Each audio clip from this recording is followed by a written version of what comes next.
안녕하십니까. 핀테크와 행동재무 김영환 교수입니다.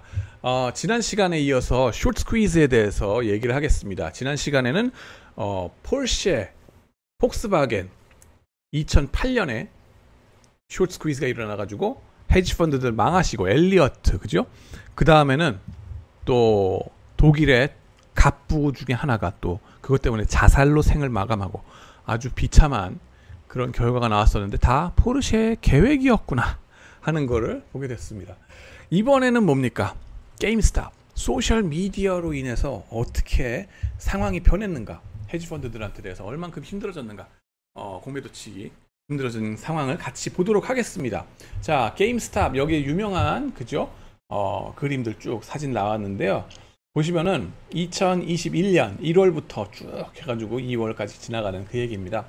소셜 미디어 때문에 지금 이제 난리가 났다 그랬는데, 우선 맛배기로 말씀드릴게. 소셜 미디어 SNS에 종목 토론방에서 주가에 대해서, 주식에 대해서 얘기를 하면은, 토론이 벌어지면은 그게 주가에 어떤 영향을 미치는가에 대한 연구들이 좀 있습니다. 안트와일렌 프랭크 교수님들, 프랭크 교수님 제 스승님이시라고 말씀드렸죠, 미네소타에. 야후의 종목 토론방 레이징 불이라는 그 짤막한 종목 토론방에 있는 것 같고서 스터디를 해보니까 어땠다? 메시지는 주식 수익률 예측에는 약간만 도움이 되는데 별로 그 거래 비용 제하고 나면 별로 남는 게 없더라.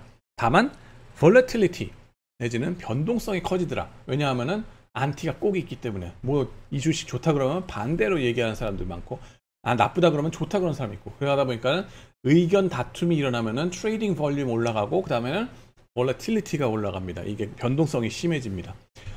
그런 얘기까지 했었고요. 그 다음에는요, 2004년 거니까 최근에 또 거기에 업데이트되는 논문들이 나옵니다. 여기 코넬 대학교의 황병현 교수님이라고 교포분인데요, 제가 또 아주 존경하는 우리 교수님입니다. 이분이 2014년에 RFS에 게재한 논문 보시면요, 여기서는 Seeking Alpha라는 투자 관련 웹사이트에 가지고 소셜 미디어거든요. 여기 가서 여기 나온 종목 토론에 대해서 텍스트 마이닝을 하고, 그거에 대해서 종목들의 주가가 어떻게 되는가 보니까는 이제 영향을 미치더라. 그 거래 비용을 제하고 나서도 돈이 될 정도로 영향을 미치더라 하는 걸 발견합니다. 이게 Seeking Alpha 사이트에서 2005년에서 2012년에 7,000개 회사에 대해서 포스팅된 97,000여 개의 글들과 그에 딸린 46만 개의 댓글들을 가지고 텍스트 분석을 쫙 한 겁니다. 부정어의 비율이 1% 올라가면 추후로 60일까지 주가의 이상 수익률이 평균적으로 0.379% 낮아지고, 다음 분기 실적 보고에도 기대에 못 미치는 성과들이 발표되더라. 그래서 여기서 종목 토론방에서 오가는 그 질적인 정보들, 그거를 숫자화 한다는 거죠. 주관이 아닙니다. 질적인 거예요. 질적인 정보를 숫자화 해가지고, 객관화가 아닙니다. 어차피 이거는 수량화를 하는 거예요. 계량화를 해가지고 보니까 나오더라. Wisdom of crowd라고 그러죠. Wisdom of crowds. 군중의 지혜가 주가에 영향을 이제는 미친다 하는 게 벌써 2004년부터 시작해서 2014년 딱 10년 만에 상황이 변했습니다. 그 후에 2021년 어떻게 됐을지 뻔한 거죠. 그러고 나면은, 자, 종목 토론방, 종목 분석으로 스타가 되고 싶은 무명의 많은 사람들이 여기서 실력을 발휘하는 장이 돼버렸어요. 그래서 한두 마디로 이 주식 사라, 좋다, 말아라, 이게 아니라 이 주식이 왜 좋은지 이유를 주주주주주주 해가지고 구체적으로 설명을 잘 하거든요. 이제는 허당질이 아니라는 거예요. 그래서 이들의 논의가 회사의 실적을 예측하고 주가를 예측하는 데 도움이 된다는 거예요. 실제로 여기서 스타가 되는 사람들 나중에 애널리스트로 발탁도 되고 뭐 이러니까는. NYU의 바르토프 교수 팀도 트위터 메시지들에 대해서도 비슷한 주가 예측력을 발견했습니다. 이제는 트위터는 토론장보다는 회사의 공식 채널화가 돼가지고, 이제는 거기는 단순히 이제 이런 그 토론장이라기보다는 회사의 CEO들이 중요한 디시전을 최초 발표하는 장이 돼버렸어요. 일론 머스크 같은 경우 테슬라에 대해서, 그렇죠? 그런 것들이 보면은 달라졌죠. 소셜 미디어의 의미가 상당히 많이 변했습니다. 그러고는 또 규제가 변해가지고 이제 공식적으로 회사들 니네 트위터에다가 새로 메시지를 회사의 그 새로운 정책 발표를 거기서 해도 괜찮아. 최초 발표 괜찮습니다. 라고 허락이 나온 거예요. 다른 방송은 안 되는데 트위터는 됩니다. 네. 갈수록 SNS의 힘이 커지는 것을 알 수 있고요. 그 다음에는 종목 토론방, 그죠? 그것이 이제 여기만 있는 게 아니라 월스트리트 배츠라는 게 등장을 하죠. 레딧 거기에서 들어가면 월스트리트 배츠가 나오는데 여기서 이제 종목 토론하는 거에 보시면은 이런 게임스탑에 대해서 얘기들이 오가는 것이 되겠습니다. 그래가지고 어떤 일이 벌어졌는가? 게임스탑의 시작부터 조금 말씀을 드릴게요. 좀 길지만은 좀 참아 주시고요. 이 회사가 처음 시작한 건 80년대쯤입니다. 플레이스테이션 등의 게임 콘솔 한 5,000개가 넘는 지점망을 통해서 오프라인으로 파는 회사였거든요. 근데 84년에 하버드 비즈니스 스쿨을 졸업한 제임스 맥커리라는 사람하고 게리 퀸이라는 사람, 이런 사람하고 같이 사업을 시작한 겁니다. 근데 텍사스 댈러스 남부 쪽에 그쪽에서 만들고 닌텐도 게임기 등을 팔아가지고 대박을 낸 거죠. 그 후에 94년 쪽에 그때쯤에 북쪽의 미네소타, 제가 공부한 곳이죠. 미네소타의 소프트웨어 소매점 체인과 합병해서 네오스타로 그룹으로 발돋움을 합니다. 근데 사실 텍사스하고 미네소타 좀 여담이지만은 이 두 주가 사실 물과 기름 같은 앙숙이에요. 앙숙. 미네소타 사람들은 텍사스 사람들로 아이 they are stupid 막 이렇게 얘기를 합니다. 왜 저렇게 꼴통으로 왜 이렇게 보수냐 이런 식이고, 미네소타는 사실 또 되게 리베럴, 이 좌익 쪽이라 그래야 되나요? 좀 더 사회주의적이에요. 그러고 더 다인종 이걸 인정을 합니다. 인종차별하지 말자. 그런 얘기에 대해서 되게 많이 개방적이고 유색인종으로서 살기 정말 좋은 곳이 미네소타입니다. 텍사스는 반대죠. 엄청 보수적이고 백인 우월주의 이런 것들이 대단히 심하고, 그 다음에는 완전히 자기네들이 별개의 나라라고, 미국에 우리는 속하지 않는다. 거기 독립운동을 할 정도의, 그죠? 그 마인드세트 자체가 그렇습니다. 그래서 미네소타 사람들은 아휴 저 깡통들 막 이런 식으로 생각하는 이런 관계인데, 불구하고 이 회사가 그 양쪽에 다 디뎠다는 거가 좀 심상치가 않습니다. 제가 이제 개인적인 느낌에는 여담인데, CEO도 그 다음에는 94년 지나고 나서는 CEO 바뀌고, 본사도 그레이프파인으로 그게 이제 텍사스에 있는 건데 안에 옮기고, 회사가 위태위태해집니다. 그러니 결국에는 부도가 나요. 심상치 않다 그랬죠 여기서. 그러고 나서는 미국 최대 오프라인 서점으로 유명했던 바른스 앤 노블스 있죠. 이 아마존하고 경쟁한다는, 그죠? 이 기존의 그 오프라인 서점 빅가이 바른스 앤 노블, 거기에 최대 주주인 레너드 리지오가 이 회사를 인수를 합니다. 2000년에 회사명을 지금의 게임스탑으로 만들고요. 2002년에 IPO를 합니다. 바른스 앤 노블 브랜치가 여러 군데 다 퍼져 있으니까 그걸 또 잘 시너지로 활용할 수 있었겠죠. 2004년부터는 이게 장사가 잘 돼가지고 캐나다, 유럽, 호주, 뉴질랜드로 지점을 내고 노르웨이 회사를 인수하는 등 국제적으로도 확장을 합니다. 이때가 이제 제가 MBA 졸업한 다음이니까는 그때 게임스탑이라는 이름 꽤 좀 들어봤던 기억이 납니다. 2008년에 돼서는 어떻게 되느냐? 글로벌 금융위기로 남들 다 휘청거리는데 얘네는 끄떡이 없어요. 잘 확장합니다. 잘 나갈 때 Y를 생각했어요. 내가 왜 잘 나갈까? 왜 이렇게 오프라인 매장들이 싸게 매물들이 나왔을까? 전자상거래의 확산으로 오프라인 매장이 필요 없어지는 세상이 돼가서 나한테 팔아넘기는 거 아닌가? 이런 걸 좀 생각을 했어야 되는 건데, 생각이 들까요? 안 들까요? 안 듭니다. 참고로 2008년에 그렇게 장사 잘 됐다는 현대차 캐시플로우, 프리 캐시플로우가 넘칩니다. 돈에 완전 넘쳐나가지고 헤엄을 치죠. 그죠? 그러고서 뭐 합니까? 몇 년 안 돼서 그 남아도는 돈으로 강남에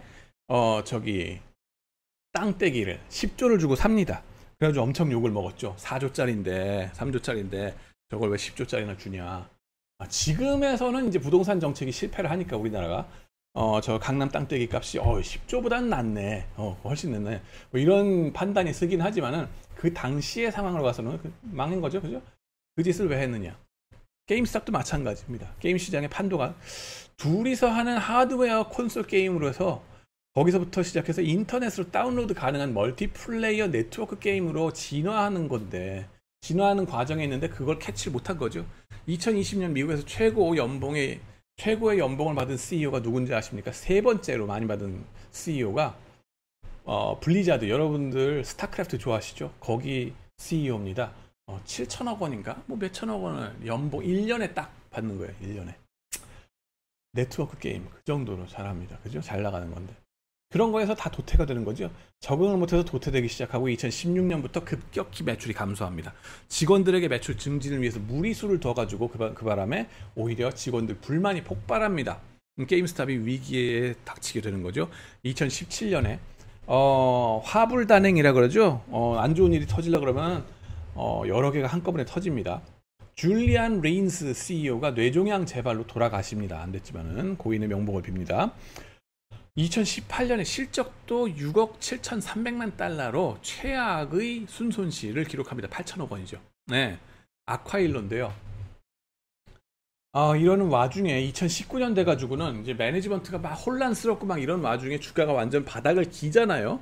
1달러, 2달러 막 이렇게 해서 막 벌벌벌벌 기고 있으니까는 그런 상황에 야 이거 동전주 개잡주가 됐는데 이게 정말 그 개잡주로서 살아야 되는 건가 이 주식이 혹시 저평가된 건 아닐까라고 궁금해 하시는 분들 생기겠죠. 근데 거기에 동참하신 분이 누구냐면 그 이름도 유명한 마이클 버리십니다. 마이클 버리. 이 사람이 영화 빅쇼트의 주인공이죠.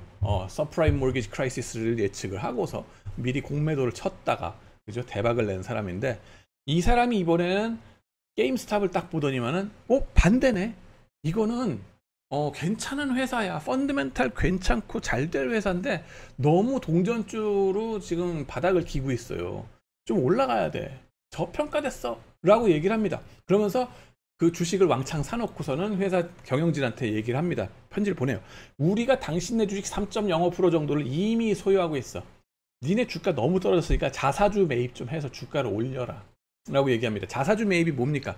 회사가 시중에 유통되고 있는 시중에 유통되고 있는 자기 주식들을 사들이는 거예요. 그러면은 그 유통 주식수, 이게 발행 주식수가 줄어들어요. 이게 내가 사들이고 나면 미국은 사들이자마자 소각을 해버립니다. 그렇기 때문에 같은 시총인데 나누는 주식수가 줄어들어요. 그럼 분모가 줄어드니까 분자는 그대로인데 주당 가격이 올라가는 거죠. 이게 자사주 매입이란 게 흔히들 그 내부자들 CEO가 느끼기에 우리 회사는 지금 너무 저평가돼 있어 라는 시그널을 보낼 때 흔히 써먹는 방법입니다. 그러니까 그 방법을 지금 써먹으라 이거예요. 이 사람 얘기는 소니와 마이크로소프트가 디스크 드라이브 등 하드웨어에 기반한 차세대 게임 콘솔을 만들 거라 하면서 아직 게임스탑에 희망이 있다. 그리고 이 회사 재무 상태도 건전하다 라고 얘기를 합니다. 심상치 않죠. 그죠?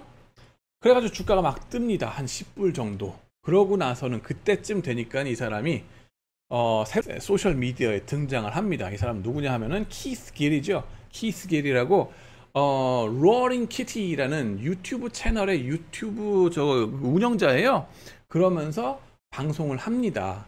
주식 방송을 하는데 이 사람이 개인적으로 이 사람이 매스뮤추얼이라는 그 회사에 댕겨요. 매스뮤추얼 보험회사에 파이낸셜 어드바이저 같은 걸로 일하는 사람인데 낮에는 그걸로 일하고 밤에는 이걸로 유튜브로 이렇게 이제 하는 건데 로어링 키티라는 이름 자체도 좀 희한하죠. 뭐냐면 로어링은 그 사자나 호랭이가 으르렁 되는 걸 로어링 그러고요. 키티는 뭡니까? 곤행이에요. 곤행이 주제에 사자처럼 우르렁 된다는 거죠.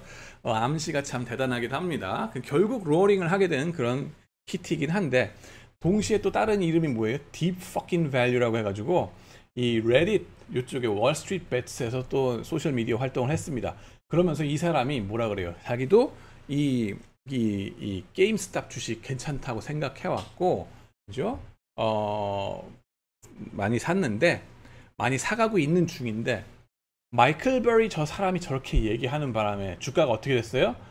떴겠죠. 5달러에서 10달러로 막 떴단 말이에요. 그러니까 이 사람 하는 얘기 뭐야? Hey, Barry, thanks a lot for jacking up my cost basis. 그랬어요. 너 때문에 주가 올랐어. 이렇게 되는 거예요. 싸게 살라 그랬는데. 그죠? 하여튼 그래도 고맙다. 이거보다 더 좋은 주식이라고 나도 생각해. 라고 얘기를 하는 거예요. 이 사람이 CFA 그것도 있고, 뭐 웬만큼 파이낸스 지식이 있기는 한데, 이제 이 사람은 이제 뭡니까? 레딧의 월스트리트 배츠에서 가즈아를 외치는 거죠. 이 사람이 키스길이 인플루엔서로서 등장을 합니다. 그러면서 보험사 직원이기도 한데 거금 53,000불 약 6천만 원을 들여서 주식으로 5만 주 그리고 2021년 1월까지는 2021년 1월까지 가는 콜옵션 싸게 살 수 있는 권리인 거죠. 이걸로 500계약 정도를 투자를 합니다. 그렇게 해가지고 9월 초 2020년 9월 초에는 레딧에 이렇게 얘기를 포스팅을 했고 이 주식이 좋다고 얘기를 합니다. 언젠가 이 회사가 돌아올 거다, 컴백을 할 거다 라고 얘기하는 거죠. 그리고 뭔가 온라인 위주로 사업을 잘 진행해서 되돌아올 거다 라고 희망을 막 거는 얘기를 합니다. 그러는 와중에 무슨 일이 벌어져요? 정말로 이 온라인 펫 뭐라 그러죠? 그 애완동물들한테 사료주는 이제 온라인 업체를 만들어가지고 대박을 낸 사업가, 이 추위라는 회사를 만들어가지고 대박을 낸 사업가가 이제 등장을 합니다. 라이언 코헨이라는 사람이죠. 전자상거래의 스타입니다. 이 사람이 등판을 하는데 행동주의 투자자, 액티비스트 인베스터가 게임스탑의 이사회에 영입이 됩니다. 그러면서 2011년 추위라는 온라인 동물 사료 회사를 창업해서 2017년에 펫스마트에 34억 달러, 약 4조 원 정도를 받고 팔았어요. 이 사람이, 이 코헨이라는 사람이. 당시까지 이것이 전자상거래 기업 M&A로서 가장 큰 규모의 딜이었다고 합니다. 그러면서 이 사람은 스타가 되는 거죠. 포춘지에서 40세 이하 가장 촉망받는 경영인 40명 중에 하나로 등극을 하십니다. 대단하죠? 자, 2020년 11월 21일에는 CNBC에서 인터뷰를 하면서 코헨이 게임스탑이 비디오 게임 산업의 아마존이 될 거라고 장담을 합니다. 호언 장담을 딱 하니까. 월스트리트벳의 개미들이 토론도 긍정적으로 하게 되고 주가도 2020년엔 10달러에서 빌빌하던 게 2021년 1월 13일에는 얼마까지? 31달러까지 두두두두둑 올라가는 거예요. 올라가니까 어떤 일이 벌어집니까? 나는 반댈세라고 말하는 사람이 나오는 겁니다. 누가 반대를 합니까? 예, 세상은 다 반대를 하고 이 디서그리를 하라고 있는 게 세상이죠. 주식시장도 다 그렇게 전쟁터가 벌어지는 건데요. 여기서 반대하는 사람이 누구냐 하면은 공매도 치는 헤지펀드들이 되겠습니다. 저 회사 게임스탑 갔어 막 이러면서 공매도를 막 쳤어요. 근데 공매도 쳤는데 가격이 올라가네? 난감한 상황이 되죠. 그러니까 주주들이나 아니면 이 사람들한테 동조를 하도록 인플루언스, 영향력을 넣어야 될 거 아니에요. 그죠? 공매도 치고서 나 혼자 가만히 있으면 안 되니까는 알려야 되겠죠. 이 회사 나쁜 회사다라고 이유를 얘기하고 논쟁을 해야 될 거 아닙니까? 그걸 했던 게 이제 멜빈 캐피탈이 공매도를 쳤고 시트런 리서치라는 또 회사도 같이 여기서 공매도 치고 리서치 리포트를 공개를 합니다. 그러면서 1월 20일 날에 SNS 방송을 합니다. 그것도 아래 트위트처럼 개미 투자자들을 멍챙이들이라고 부르면서 자극을 하죠. Tomorrow at AM at 문법적으로 이것도 말 틀렸네. Tomorrow AM at 당황했어요 이 사람도. 그죠? 시트럼 리서치에서 11시 30분에 방송을 할 거다. 라이브 스트림으로 생방송을 하시겠습니다. 5가지 이유 왜 너희들이 이거를 지금 사면 안 되고 지금 공매도에 조인을 해야 되는지 같이 팔아야 되는지를 보여주겠다. The suckers, 이거 바보란 얘기거든요. At this poker game. 난 우리한테 반대해가지고 오는 니네 개미들 바보들이야 라고 얘기를 해버립니다. 이러면 자극되죠. 그죠? 이러면 화가 나죠. 네, 그래가지고 We understand short interest better than you. We'll explain. 그래요? 내가 공매도에서 해봐서 아는데 이러면서 막 나서서 막 잘난 척을 해요. 그러면 안 됩니다. 그러면 안 돼. 그래가지고는 자극을 하는 말 함부로 퍼뜨려가지고. 자, 그래서 그 다음에 무슨 일이 벌어졌는지 다음 비디오에서도 말씀을 드리겠습니다. 시청해주셔서 감사합니다.